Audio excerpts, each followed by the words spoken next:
Hello guys, I am Gulaksha. हम लोग पढ़ रहे हैं इंडियन पॉलिटी और आज का हमारा टॉपिक 8 है। इसमें हमारा टॉपिक 8 में हम पढ़ेंगे फंडामेंटल राइट्स के बारे में, जो कि पार्ट थर्ड में आते हैं इंडियन कॉन्स्टिट्यूशन के, और आर्टिकल 12 से लेकर 35 तक डिफाइन है।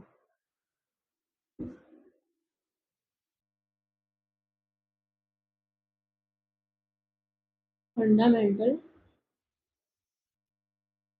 Rights, fundamental rights part third में आते हैं इंडियन कॉन्स्टिट्यूशन के, और आर्टिकल 12 से लेकर 35 तक डिफाइन है। ठीक है। फंडामेंटल राइट यानी मौलिक अधिकार, इनको नेम क्यों दिया गया? क्योंकि they are guaranteed and protected by the constitution. ये एक गारंटी है और प्रोटेक्ट करते हैं कॉन्स्टिट्यूशन से। Which is the fundamental law of the land, जो हमारा फंडामेंटल लॉ यानी मौलिक अधिकार है, हमारी जमीन से, हमारी धरती से जुड़ा हुआ, उससे।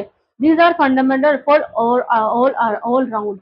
ये फंडामेंटल है ऑल राउंड से, जैसे कि material, intellectual, moral and spiritual से। ठीक है। डेवलपमेंट, मोरल, ये डेवलपमेंट करते हैं, विकास करते हैं। These are inspired by the constitution of the USA. ये इंस्पायर्ड है कॉन्स्टिट्यूशन ऑफ यूएसए से, यानी बिल ऑफ राइट, जो कि यूएसए में बिल ऑफ राइट जाना जाता है। फंडामेंटल राइट है हमारे यहाँ, वहाँ बिल ऑफ राइट है, उससे इंस्पायर्ड है, वहां से लिए गए हैं। Fundamental right in India are more elaborate. Fundamental right जो है ना इंडिया के, वो बहुत ज्यादा इलेबोरेट वे में है than those found in any other country, जो और अदर कंट्रीज में पाए जाते हैं उनके मुकाबले पर, पूरी दुनिया के, इंक्लूडिंग जैसे कि यूएसए है, जिसमें it has been rightly described as the Magna Carta of India. ये राइटली डिस्क्राइब किए गए हैं मैग्ना कार्टा ऑफ इंडिया के। ठीक है। Features of the fundamental right देख लेते हैं।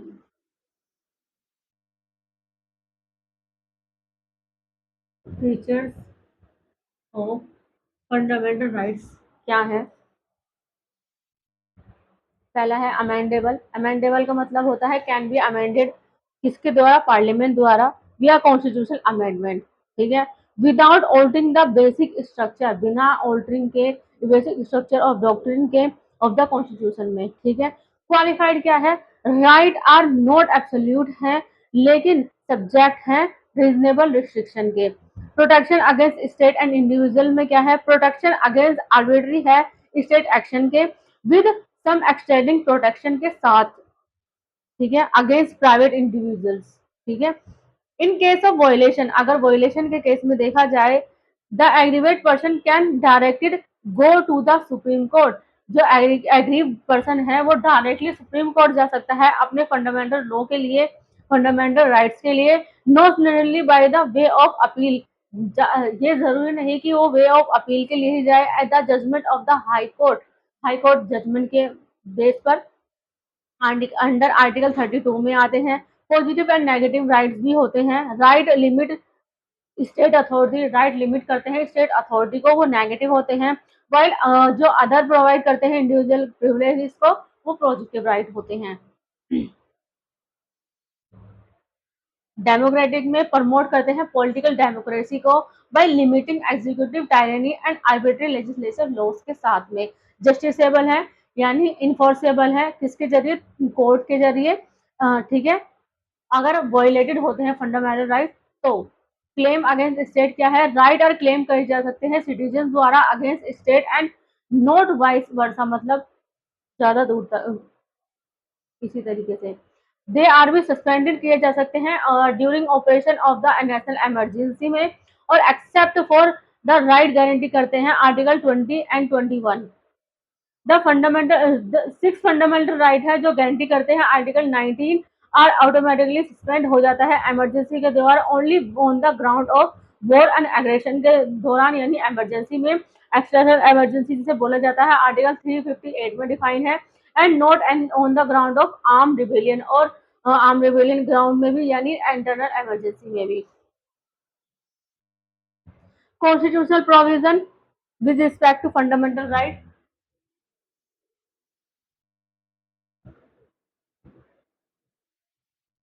कॉन्स्टिट्यूशनल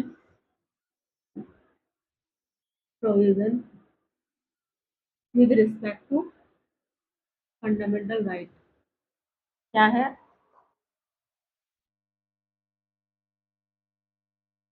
पहला आता है सिक्स राइट में, सेवन राइट्स है हमारे। पहला आता है राइट टू इक्वालिटी, जो कि आर्टिकल 14 से लेकर 18 तक डिफाइंड है। दूसरा आता है राइट टू फ्रीडम, जो कि आर्टिकल 19 से 22 तक डिफाइन है। थर्ड आता है राइट अगेंस्ट एक्सप्लॉइटेशन, जो कि आर्टिकल 23 से लेकर 24 तक डिफाइन है। फोर्थ आता है right to freedom of religion, जो कि आर्टिकल 25 से लेकर 28 तक डिफाइन है। फिफ्थ में आता है कल्चर एंड फंडामेंटल राइट, जो कि आर्टिकल 29 से लेकर 30 तक डिफाइन है। सेवन है राइट टू कॉन्स्टिट्यूशनल रेमेडीज, यानी आर्टिकल 32 में। और जो 44 कॉन्स्टिट्यूशन अमेंडमेंट एक्ट 1978 है, रिमूव करता है राइट टू प्रॉपर्टी को। कहाँ से? लिस्ट ऑफ फंडामेंटल राइट से। इट हैज बीन रिक्लासिफाई की गई है as legal and constitutional right under article 300 में डाला गया है, इसको फंडामेंटल राइट से हटाकर। ठीक है, राइट टू प्रॉपर्टी को इन पार्ट 12 में ऑफ द इंडियन कॉन्स्टिट्यूशन के। Consecutively the current count of fundamental right is 6। ठीक है,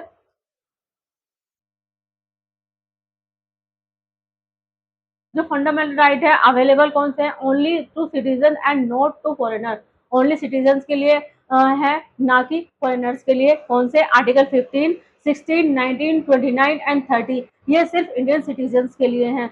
जो सारे फॉरेनर्स एंड सिटीजन के लिए हैं, एक्सेप्ट एनिमी अलायंस को छोड़कर, आर्टिकल 40, 20 एंड 28, ये फॉरेनर और सिटीजन दोनों के लिए अलाउ है, एनिमी अलायंस को छोड़कर। ठीक है,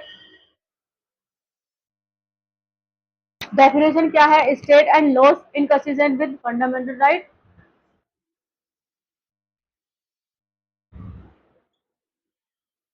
definition of state and laws of state and laws inconsistent with fundamental right. Inconsistent with fundamental rights क्या है? डेफिनेशन ऑफ स्टेट है आर्टिकल 12 में आती है। एज पर आर्टिकल 12 क्या कहता है? द टर्म स्टेट इंक्लूड होता है, जो टर्म है ना स्टेट, वो इंक्लूड होता है गवर्नमेंट एंड पार्लियामेंट में। गवर्नमेंट एंड पार्लियामेंट का क्या मतलब है? Government and legislature of state में, एंड ऑल लोकल अथॉरिटीज, मतलब कि दैट इज म्यूनिसिपैलिटीज जो आती हैं वो, panchayat, district board, improvement trust इत्यादि, ये सब। ऑल अदर अथॉरिटीज, जो बाकी अथॉरिटीज हैं वो भी, दैट इज स्टेटरी और नॉन स्टेटरी अथॉरिटीज होती हैं, जैसे कि LIC, ONGC एक्सेट्रा। ये सब आर्टिकल 12 में डिफाइन है। ठीक है, ये सब आर्टिकल 12 में आते हैं स्टेट की डेफिनेशन में। According to the supreme Court के मुताबिक, even the private body of an agency, कोई भी प्राइवेट बॉडी किसी भी एजेंसी की वर्किंग करती है as a instrument of the state के तौर पर, fall within the meaning of state under article 12 में है। Law inconsistent with fundamental right article 13 में आते हैं। आर्टिकल 13 क्या कहता है? ऑल लॉज, सभी laws that are inconsistent with in derogation, जो कि इनकंसिस्टेंट है किसके साथ? डेरोगेशन एनी ऑफ एनी, मतलब किसी भी ऑफ द फंडामेंटल राइट के साथ, शैल बी वॉइड किए गए हैं expressive provide for the doctrine of judicial review. इसका मतलब ये है टर्म लॉ। लॉ क्या है? टर्म लॉ जो है इन आर्टिकल 13 में परमानेंट लॉ इनेक्ट करता है by the centre and state में, टेम्पररी ऑर्डिनेंस करता है बाय प्रेसिडेंट द्वारा, स्टेटरी इंस्ट्रूमेंट होता है डेलीगेट लेजिस्लेशन द्वारा, एग्जीक्यूटिव लेजिस्लेशन द्वारा, जैसे कि order, custom and usage having force of law, usage जिनके पास फोर्स ऑफ लॉ होता है। ठीक है, आर्टिकल 13 क्लॉज 4 क्या कहता है? State that nothing is the article shall apply to any amendment. State कोई भी आर्टिकल अप्लाई नहीं कर सकता है एनी अमेंडमेंट में ऑफ दिस कॉन्स्टिट्यूशन, जो कि कॉन्स्टिट्यूशन बनाता है अंडर आर्टिकल 368 में। ठीक है, 24th कॉन्स्टिट्यूशनल अमेंडमेंट एक्ट 1970 में इसके बारे में बताया गया है। हाउएवर, हालांकि इन केशव नंदा भारती केस 1973 में क्या कहा गया? सुप्रीम कोर्ट ने माना एक कॉन्स्टिट्यूशनल अमेंडमेंट कैन भी चैलेंज कर सकता है, चुनौती दे सकता है ऑन द ग्राउंड ऑफ, किस पे? इफ अगर इट वॉयलेट करता है, अगर ये वॉयलेट करता है fundamental right, that form of part of the basic structure, जो कि बेसिक स्ट्रक्चर के फॉर्म में पार्ट है, बेसिक स्ट्रक्चर का ऑफ द इंडियन कॉन्स्टिट्यूशन का, and hence can be declare किया गया है एज वॉइड, ठीक है, जो कि वॉइड डिक्लेयर किया गया है इसमें। अब देखते हैं हम राइट टू इक्वालिटी, जो कि आर्टिकल 14 से लेकर 18 तक है।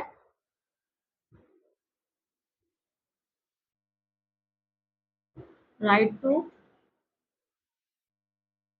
इक्वालिटी आर्टिकल कौन से आते हैं इसमें, 14 से लेकर 18 तक डिफाइन है।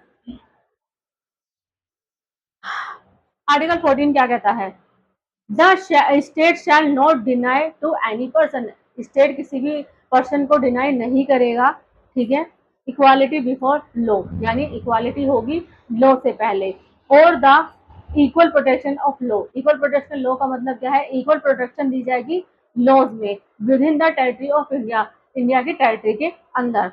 इक्वालिटी बिफोर लॉ ये कहा है, British origin plus negative connotation है ये, absence of any special privilege in favor of any person, absence करता है any special privileges को in favor of किसी भी person के फेवर में। equal subjection of all persons to ordinary laws है, of land administer करता है by ordinary law court से, no person is above the law है, कोई भी पर्सन लॉ से ऊपर नहीं है। इक्वल प्रोटेक्शन ऑफ लॉ का कहाँ से लिया गया है, अमेरिकन ओरिजिन है, प्लस पॉजिटिव कनोटेशन है, यानी इक्वालिटी होगी of treatment under equal circumstance, equal परिस्थितियों में बोथ कहाँ इन प्रिविलेजेस में कन्फर्ट करेगा एंड लिएबिलिटी इम्पोज करी जाएगी लॉ से। सिमिलर इसी तरह application of the same law to all person who are similarly situated होंगे, ठीक है, like should be treated alike without any discrimination, किसी भी डिस्क्रिमिनेशन के लिए जो लाइक पर्सन है जिन्हें हम पसंद करते हैं वो भी ट्रीट किए जाने चाहिए जिन्हें हम पसंद नहीं करते हैं बिना किसी भेदभाव के, इसका मतलब ये है। द सुप्रीम कोर्ट ने हेल्ड दैट, सुप्रीम कोर्ट ने माना था where equal and unequal are treated differently, अगर इक्वल यानी समान और असमान व्यक्ति ट्रीट करे जाएंगे डिफरेंटली, अलग अलग तरीके से डिफरेंट किए जाएंगे, आर्टिकल 14 डज नॉट अप्लाई, वहां पर आर्टिकल 14 अप्लाई नहीं होगा। आर्टिकल 14 क्या कहता है, फॉरबिड करता है क्लास लेजिस्लेशन को, लेकिन इट परमिट करता है रीजनेबल क्लासिफिकेशन ऑफ पर्सन की, object and transaction by the laws should not be arbitrary, artificial और इवेसिव होंगे। A legislation which confer the executive or administrative authority and unguided and uncontrolled discretionary होगा power in the matter of application में of laws के violate करता है article 14 of the constitution को। Rule of law by A V के द्वारा दिया गया है, बेसिक फीचर है ऑफ कॉन्स्टिट्यूशन का। ये concept equality before law is an element, ये एक तत्व है रूल ऑफ लॉ का, ठीक है, एलिमेंट है रूल ऑफ लॉ का। Rule of law has three fundamental principle है रूल ऑफ लॉ के। First and the second element applicable है टू द इंडियन सिस्टम में और the constitution in the source of the individual right में। Absence, पहला absence of arbitrary power, यानी कि applicable होगा टू द इंडियन सिस्टम में। इक्वालिटी बिफोर लॉ यानी एप्लीकेबल होगा टू द इंडियन सिस्टम में। Third, primacy of individual right, यानी नॉट एप्लीकेबल होगा as a constitution is a source of individual right. Exception क्या है इक्वालिटी के, article 361 president of India and governor enjoy करते हैं कुछ इम्यूनिटीज को। Article 61 A, no person is liable होगा फॉर एनी सिविल और क्रिमिनल प्रोसीडिंग के लिए इन एनी कोर्ट, और किसी भी कोर्ट में, इन रिस्पेक्ट ऑफ पब्लिकेशन में इन द न्यूज़पेपर और बाय रेडियो टेलीविजन और subsequently the report of any proceeding of parliament और द स्टेट लेजिस्लेचर में। आर्टिकल 105 नेक्स्ट है, आर्टिकल 105 ये क्या कहता है, parliamentary privilege of member of the parliament के लिए होंगी, पार्लियामेंट के जितने प्रिविलेज हैं वो मेंबर ऑफ पार्लियामेंट के होंगे, लिए होंगी, मतलब एमपी के लिए होंगी। आर्टिकल 94 क्या कहता है, privilege of member of the state, जो प्रिविलेज है ना मेंबर ऑफ स्टेट लेजिस्लेचर के इन द लेजिस्लेचर और any committee therefor thereof. Article 31 C, हाँ, supreme court held that where, supreme court ने कहा कि जहां आर्टिकल 31 सी कम आता है आर्टिकल 14 गोज आउट, आर्टिकल 14 वहां से हट जाएगा, यानी it provide that the laws made by the state for implementing the directive principle containing in clause B में आते हैं और क्लॉज सी में ऑफ आर्टिकल 39 के कैन नॉट बी चैलेंज करेंगे चैलेंज नहीं कर सकते हैं ऑन द ग्राउंड, इस ग्राउंड पे that they are violated of article 14, अगर वो वायलेट करेंगे आर्टिकल 14 को। Foreign sovereignty and diplomats enjoy करेंगे immunity from criminal and civil procedure proceedings की। The UNO and its agency enjoy करेंगे डिप्लोमेटिक इम्यूनिटी को। आर्टिकल 15 1 क्लॉज 1 क्या कहता है?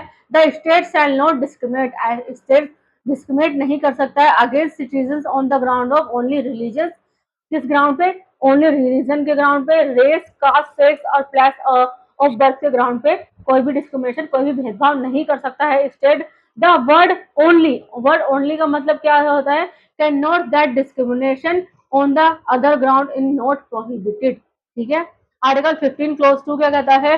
कोई भी citizen shall on the ground only on religion, race, caste, sex, place of birth और any of them, अगर इनमें से कोई भी होता है, be subject to any disability, अगर सब्जेक्ट होता है किसी भी डिसेबिलिटी का, लिएबिलिटी रिस्ट्रिक्शन और कंडीशन विद रिगार्ड टू, किस रिगार्ड में? एक्सेस और to shop, public restaurant, hotels and place of entertainment, और किसमें? The use of wells, tanks, bathing ghats, roads and place of public resort maintain करेंगी wholly partly और of the state fund of dedicated करेगा to the use of general public को, ठीक है।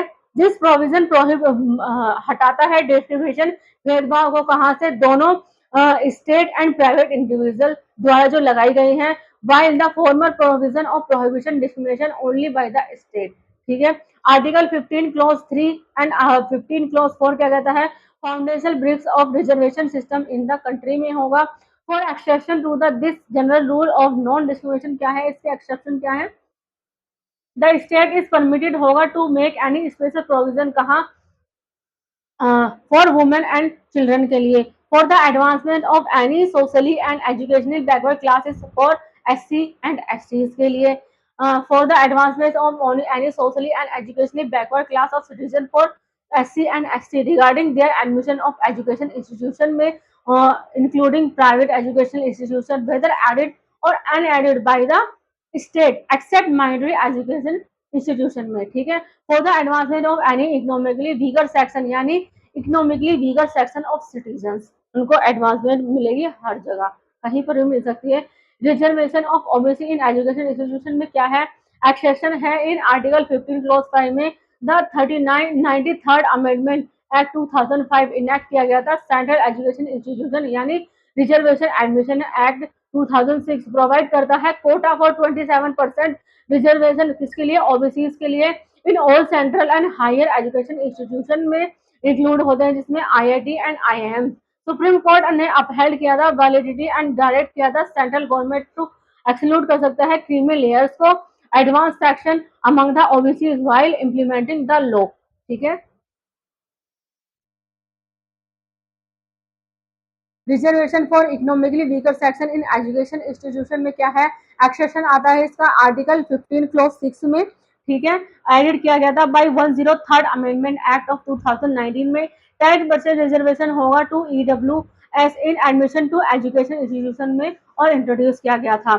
EW S who are not covered under any of the scheme of reservation for SC STs and OBC, जिनका reservation इनमें नहीं होगा वो economically weaker section में आएंगे। Creamy layer of SC STs में क्या है?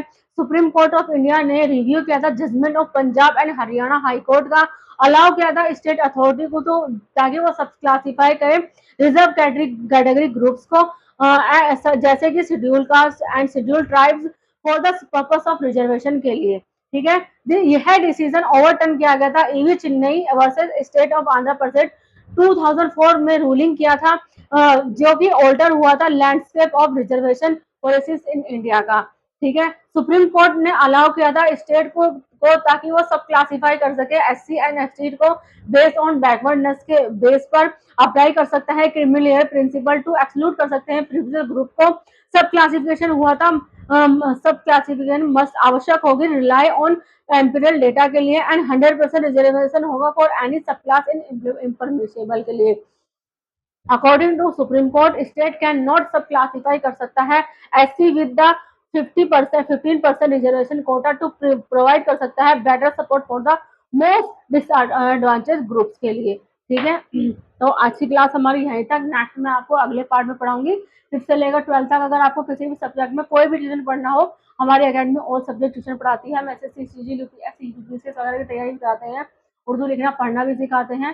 ठीक है, अगर आपको इनमें से किसी भी चीज़ में कोई भी इंटरेस्ट हो, आप एनी टाइम हमें कॉल कर सकते हैं। नीचे कैप्शन में हमारा नंबर दिया गया है। ज़रा लाइक करें, सब्सक्राइब करें, कमेंट करें। Thank you so much.